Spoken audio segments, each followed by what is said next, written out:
If you don't know what editing is, I need you to watch this.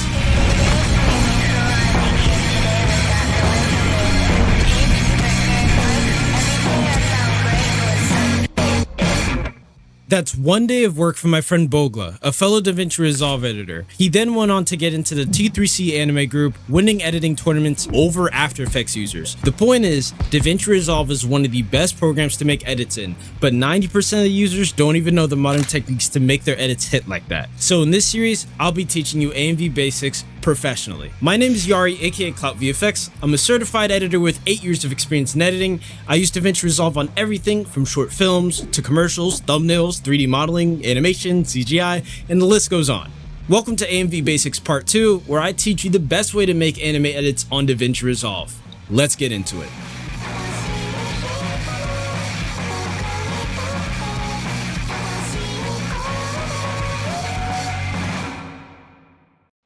So in order to make a proper good AMV, you're gonna need a good basis of ideas and execution. People don't just wake up one day and know what to do. They get inspired. When I first got into editing, I was inspired by the insane montages from groups like Relative Minds, T3C,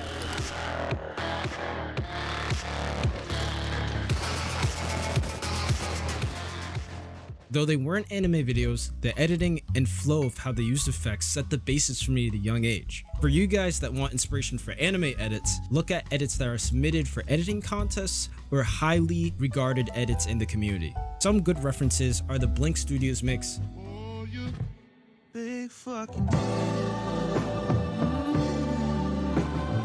Virgilio,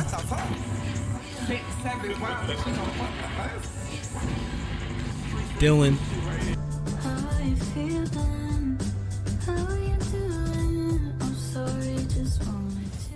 Miru edits,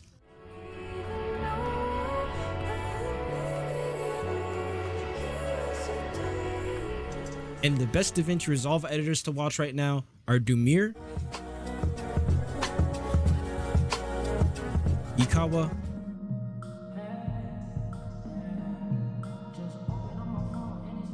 Bogla, of course,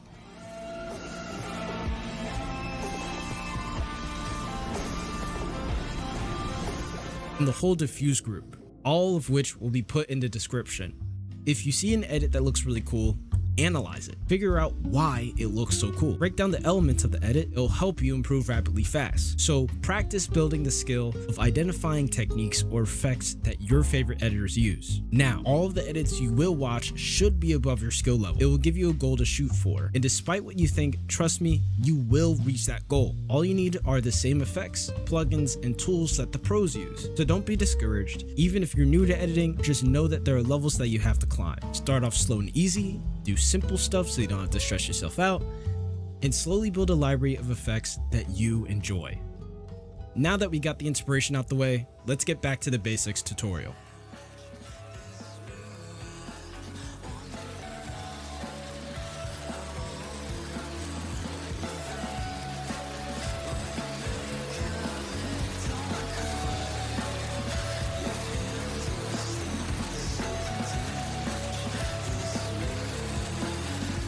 Alright, so I have my song that I'm going to use, and now I'm going to lay out the edit. So before even thinking about what clips I'm going to use, I'm thinking more of the flow and layout of the edit. And in order to lay out an edit, you use Fusion compositions. So this whole timeline, once we're finished with everything, it's just going to be filled with Fusion compositions and adjustment clips. There's no raw footage that's just going to be dragged into the timeline. Okay, so let's start laying it out. So I'm going to open up my effects panel and go to Fusion composition. If you don't see it, click on effects and it should be at the top right here, Fusion composition, and drag and drop it down. Now here's the rule of Fusion compositions. When you're working with them, you never want to extend them backwards. You only want to extend them forwards. And this is because it's going to mess up how the timecode is inside of Fusion. Usually ends up in problems. You don't want to have that. Just make a habit of not extending the Fusion clips backwards. And if you want to have a clip happen earlier in time, just drag it to your playhead. So pretty much you want to place down a Fusion composition and you want to hold Alt and drag up and drag it over to the next beat of the song. Now, when you're placing your Fusion compositions, you want to be conscious of the pacing of your edit. Do you want to start out kind of slow and then go fast? Do you want it to be a mix between fast and slow? What do you really want for the pacing in the edit? Also, you also want to keep in mind how linear and interesting the pacing can be. You want to avoid linear pacing. What linear pacing is pretty much putting a clip on every single beat like this, right? You want to avoid something like this where it's a clip consistently on every single beat.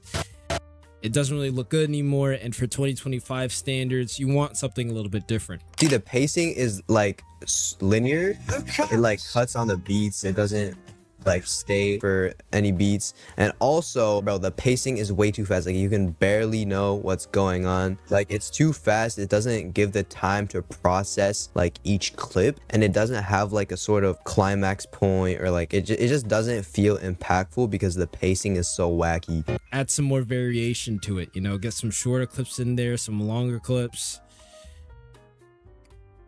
All right, so I'm not going to do the full thing because I don't want this video to be like 30 minutes long, but let's start off with the first clip here. But as you can see with how I laid out the edit, the cuts aren't really linear. So I'm going to go into the first Fusion composition, and I'm using what is called a precut, which is a clip that already has the dead frames removed and upscaled to the FPS that I want. If you want to find precuts, there are Discord servers like Twix Collective, Precut Brigade, and stuff like that has tons of videos here that you can use for your precuts. There is a whole Google Drive full of precuts that you could use. So first I'm going to go over the Fusion layout.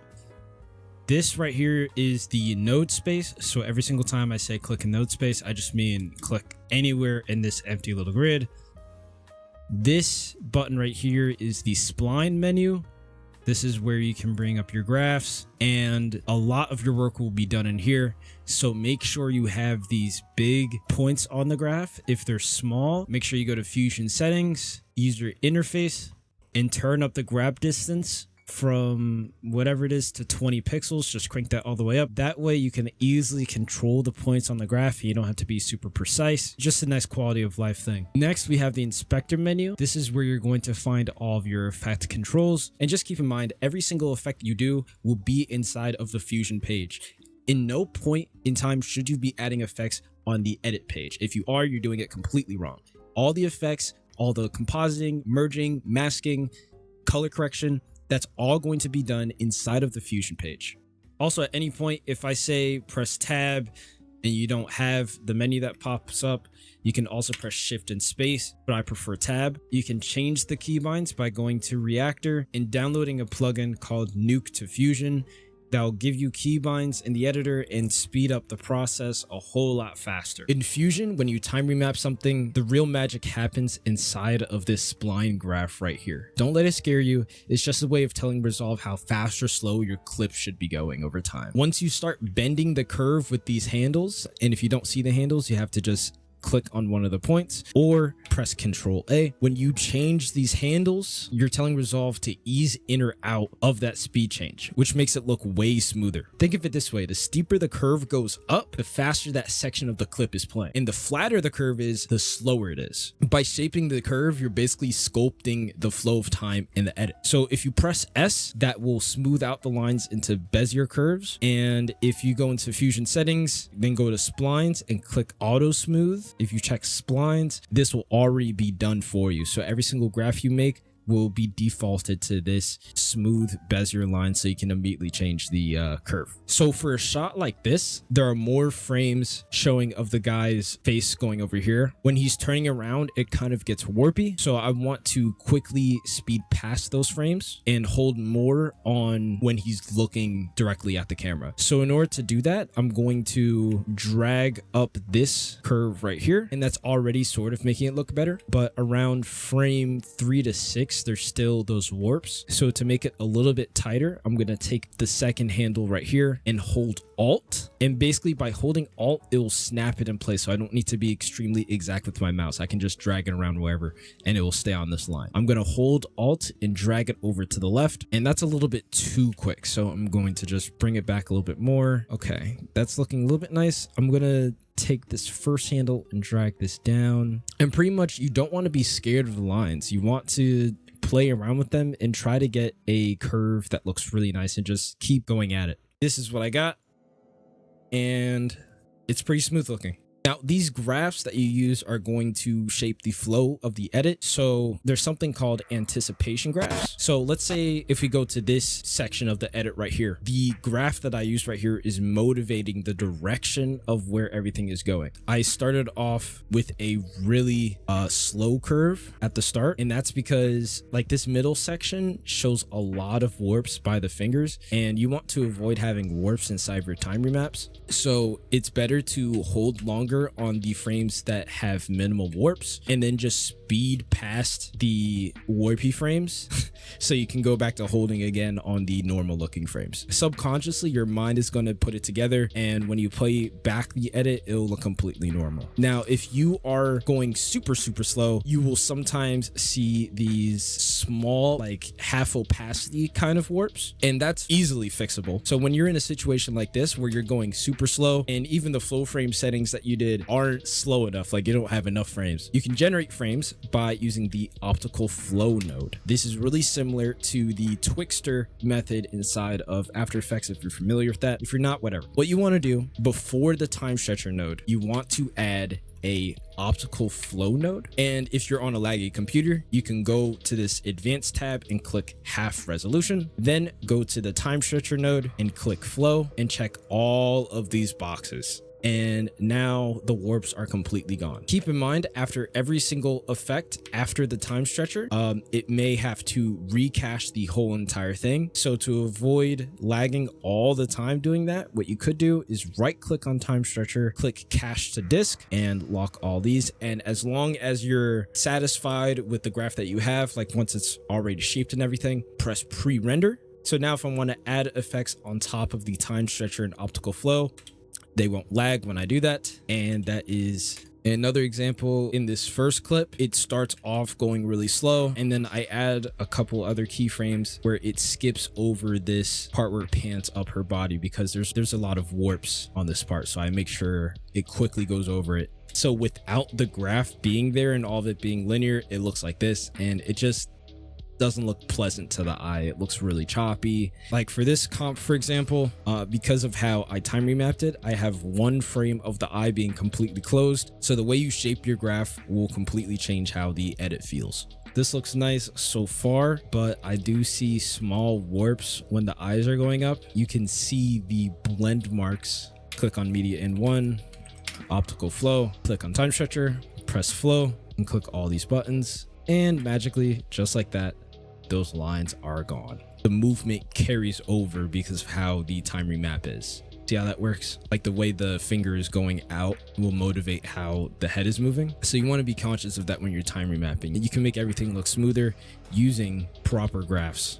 So I'm going to quickly go over slide transitions and zoom transitions and pretty much the basics of how all of them work. For quick movements, you're going to have about 5 to 7 frames to make the movement. And you're also going to need 1 framers to also motivate the movement, along with a pre-shake and a post-shake. I'm going to go through how all that works on Davinci right now. So we have these 2 clips right here, and basically what I want to do is transition between them and make it look really smooth, but I also want it to be quick. So if you have the Nuke to Fusion plugin, all you have to do is press T and it'll make a transform node. And what I want you to do is go all the way to the end of your comp and count back 5 or 7 frames. So I'm going to do 5 frames. So 1, 2, 3, 4, 5. So now I'm on frame 12, and I'm going to keyframe the X position, and I'm going to go to the second to last frame. The reason why I'm going to the second to last frame is because the last frame is going to have a 1 framer effect on it, which will drive the effect of this slide. So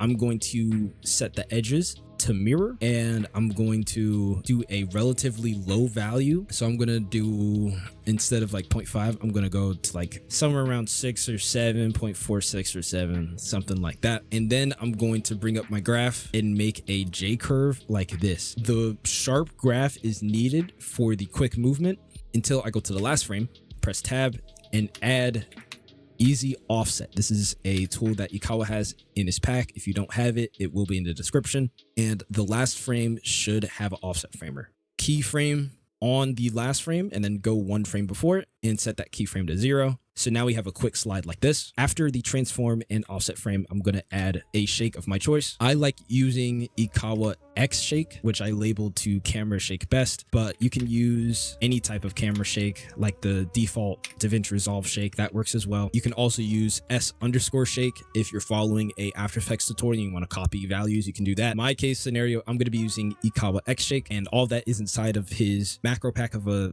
macros. So I'm going to make amplitude 0, and I'm going to basically place these keyframes on the same positions as the slide keyframes. So I put a keyframe from the slide on frame 12. So I'm going to go to the shake and keyframe on frame 12. Then I'm going to go to the last frame and turn up the amplitude a decent amount. It doesn't have to be too intense. And now I have a graph like this, or I can keep it how it is before, like that. That kind of looks nice. So adding a little bit of blur usually helps. So you have a couple of options for blur in Davinci Resolve. There's the lens blur effect. There is the custom defocus it effect, which is extremely high quality. You can set that to defocus mode. Sometimes this may lag you, so you can just get by with the regular blur effect as well. Or if you downloaded the plugins from my server, you can use the BCC lens blur OBS or any of that stuff that the After Effects users love using. Make the blur size 0, and I want 3 frames of blur. So I'm going to go to the last frame and count back 1, 2, keyframe, and go all the way to the last frame and turn up the blur. Frames that are like 1 or 2 frames apart from each other, the graph doesn't really affect the motion that much because of how quick it is. The pre-shake is blurred. Like every single part where the edges are, it's a little bit blurry, which is good. That's what I want. So now I have something that looks like this, and I'm just going to repeat those steps, but for the second clip, and it's going to follow the same direction. So I'm going to press T to slide it over like that. Set the edges to mirror. Keyframe, go around 5 to 7 frames, put it back to 0.5, and then make a graph like this. Then get the shake, keyframe at the start, go 5 to 7 frames afterwards, and make amplitude 0. Do what looks nice for your clip. You don't have to copy my steps to a T. Now I'm going to get my blur effect and blur the first, second, and third frames. And then for the rest, I'm just going to have like the blur slowly come down like that. So like on the first 3 frames, it's like pretty blurry. And then for the midsection of the clip, it's not as blurry. And then it goes to the sharpest at the end. And that looks pretty good. And the same steps will pretty much apply for any direction that you want here. So instead, if I wanted the slide to go to the other direction, all I would have to do is just go back and change the transform node to make it go to the right, and then go to the second comp and do the same thing. And that doesn't really look too good because of how the mirrored edges look. That's why I didn't do it at first.